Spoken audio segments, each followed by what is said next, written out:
I state this at the end of the video, but just in case you don't get that far, I just wanted to point out that when the Paducah plant was built in 1952, the town proudly adopted the new moniker, Atomic City.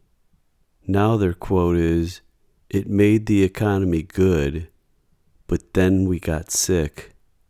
February 21st, 2025, and this video is called, "Is it safe to live near the Paducah Gaseous Diffusion plant?" Now, I got this idea for this video from Dalen because there was a tornado that hit this place in 2013. Right here, it shows that this press release describing this alert, due to an apparent tornado strike at the plant. Now, I never heard of this plant, and this is pretty bizarre and pretty dangerous. So if you live anywhere near this place, I don't know if it's safe. I wouldn't live near it, but that's up to you. And if anything, they destroyed the environments and the farms and the houses outside of this place. Because they obviously, this place has been here for 50 years. But look at this. It's a 750-acre site around the bend of the Ohio River. It's the plant that the last uranium enrichment facility for nuclear fuel and weaponry. It was shuttered in 2013. It turned solid uranium into a gas called uranium hexafluoride, or UF6. It was then shipped off to Oak Ridge, Tennessee for its role in the Manhattan Project. They were refining this uranium over there in Oak Ridge. Oak Ridge is probably way worse than Paducah. Due to the presence of hazardous and radioactive wastes contaminating soil, groundwater, and surface water, the EPA added the plant to its Superfund National Priorities list in 1994. The waste at Paducah includes gaseous diffusion plant, buried radioactive disposal sites, and waste left over from neighboring nuclear sites in Ohio and Tennessee. It also includes over 52,000 cylinders of uranium hexafluoride, or spent uranium fuel, much of it from Oak Ridge. The big quote over there in this article is that it made the economy good, but then we got sick.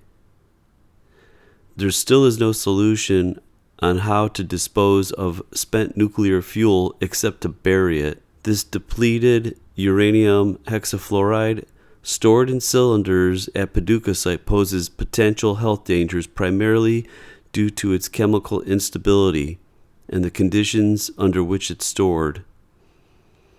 Now, this is pretty wild. This byproduct, it's stored in crystalline solid in steel containers at sites like Paducah, while the less radioactive natural uranium, its primary health risks stem from its chemical properties rather than its radioactivity.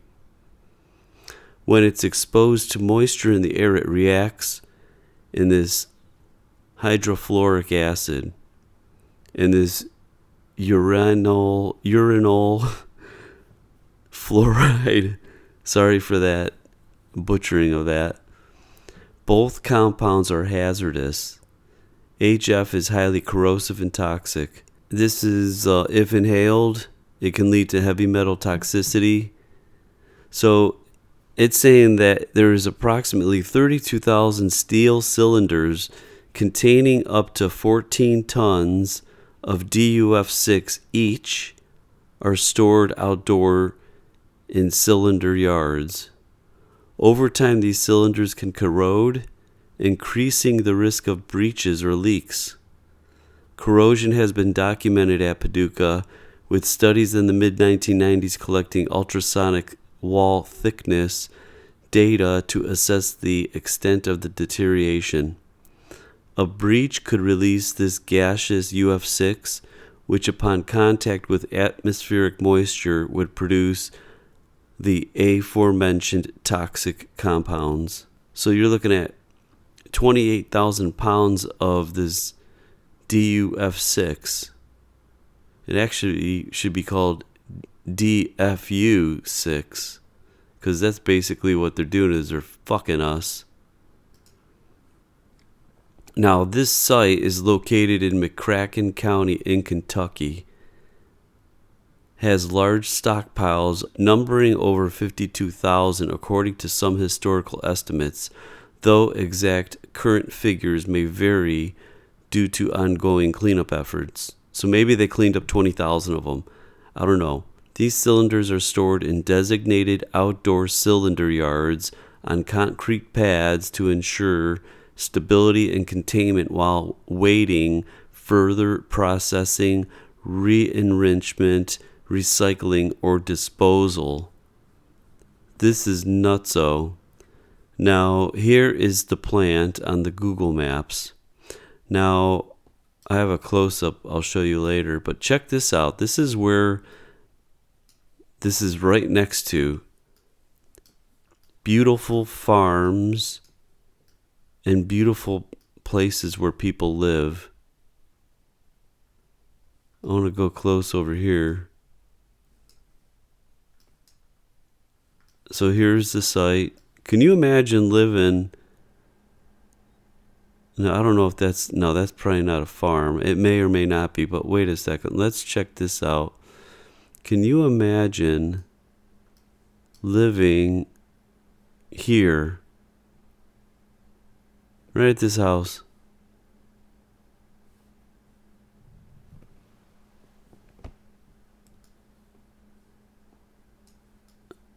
This is what I want to show you.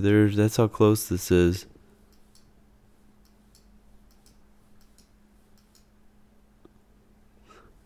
What I want to show you, though, is this Google Earth. You get way more resolution on their videos. These are the cylinders. Kind of reminds me of Fukushima, but they're on a little bit smaller scale. Look at this, 32 or 52,000 of these things. And look at, they're talking about that they could release these substances when they get rusty. Just look at the colors of these cylinders. These look like newer ones. And I wonder if these are the rusted ones that are ready to crack open and leak this poisonous material. I wanted to show you this, though. This is a pure shit show. 100% certifiable shit show.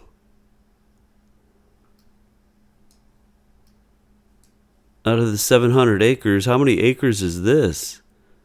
If it's 700 acres, this area, I wouldn't doubt if at least maybe 25% of it, which would be maybe, we'll just guess and say 200 acres of storage of these containers.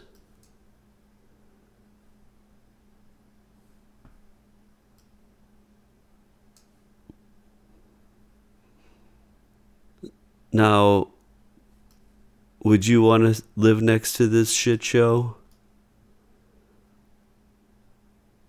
I sure as hell wouldn't. Now, they had a tornado hit this place. I don't think that was in 2013, so I doubt it.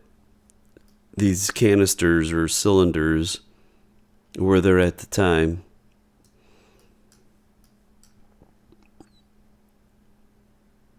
But this is the legacy of nuclear legacy. equals shit show.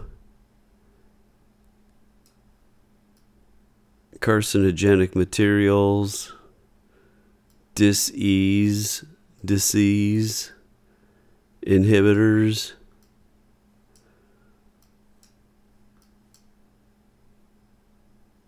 So that's it right there. Let's go back to the top. Look at this little stackables.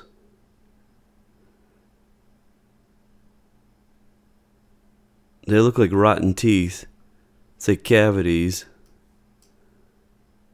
And what is a cavity? It's decay.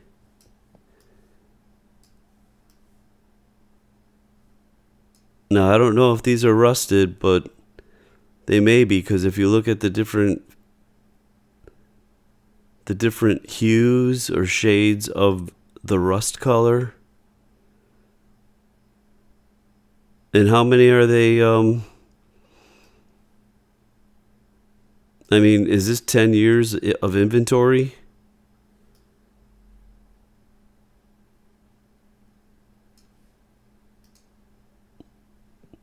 So I think we go back to the beginning of what exactly they said. It made the economy good, but then we got sick. Now, would I live anywhere near this place? No. So if you're out there looking to move to Kentucky, I would stay as far the hell away from this spot as you can. I like reading the comments on the Google searches, and for the Paducah Gaseous Diffusion plant, every time I visit a new state, I collect soil from that state and put it in a glass bottle. I had no idea that Kentucky's soil glows green. High quality enriched uranium. I needed 52 kilograms to reach critical mass, but they would only give me 37 kilograms. I'll go back as soon as the radiation sickness subsides and get the rest. No rush, though.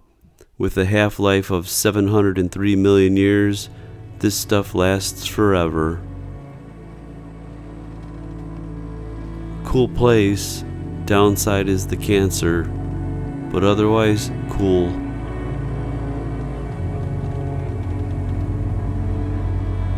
This is, they actually got some signs over here. Caution, controlled area, inactive contamination area. There's the sign that warns you of the contamination.